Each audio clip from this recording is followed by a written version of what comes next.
Dans le cadre de la conférence des Nations Unies sur les océans, nous avons souhaité, avec le commandant du Capo Cinto, qui nous a mis en relation avec Vicat, organiser un exercice afin de tester tous les process, qu'ils soient d'alerte jusqu'à l'intervention à bord du navire.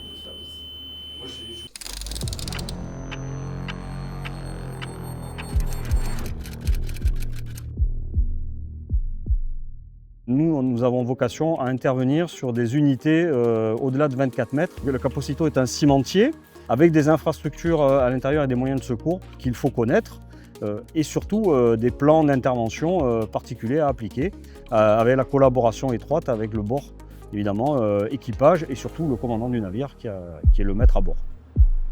Un exercice qui implique des secours externes, c'est assez inhabituel. L'intérêt, c'est de comprendre comment les ports sur notre secteur de compétences fonctionnent aussi, de mobiliser les différents acteurs autour de nous. De travailler sur la collaboration entre ces services et le bord pour que l'intervention se fasse le plus rapidement possible et dans les meilleures conditions.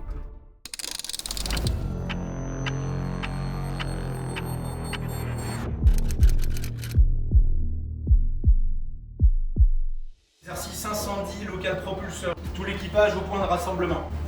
À Nice, il y a un incendie local propulseur. J'ai informé le port. Information tour en fait les pompiers pour intervention. On a donc un manquant à l'appel et 3 blessés légers. Ce matin, en fait, on a eu un incendie dans le local propulseur, suivi d'une explosion alors que le chef mécanicien était en maintenance dans ce même local. Ce qui nous a permis de déployer une dizaine de véhicules de sapeurs-pompiers et de travailler avec les différents interlocuteurs du monde portuaire et maritime sur Nice.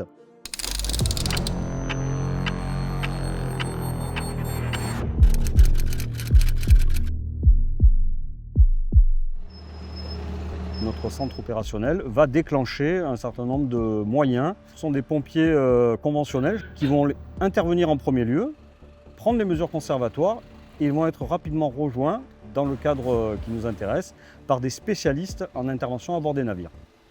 Donc j'ai un feu sur 2 niveaux, avec propagation au niveau chimique et là essence. Diluant essence sur bâbord. Les sapeurs-pompiers sont arrivés avec du matériel spécifique et surtout des techniques opérationnelles particulières qui leur permettent d'évoluer dans cet environnement particulier et hostile.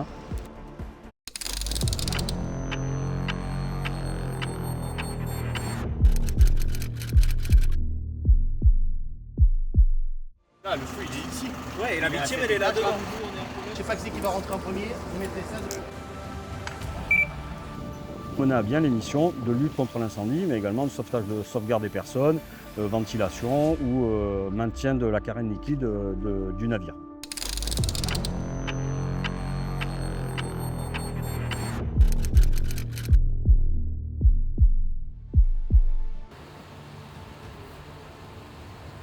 On a tous appris les uns des autres, les pompiers eux-mêmes n'ayant pas connaissance du terrain qui est le navire qui est particulier. La situation est plus complexe à gérer pour leur part. Nous, de notre côté, on n'est pas habitués à ordonner des exercices avec des aides externes. Nous avons mis en place en fait l'exercice avec l'équipage du navire. Notre équipage a relevé le défi avec brio. Ça reste un exercice qui est bénéfique pour tous les parties. Ça nous permet de réfléchir et de se préparer à toute éventualité qui pourrait avoir lieu sur le plan d'eau à bord d'unité. La sécurité est très importante et c'est une priorité.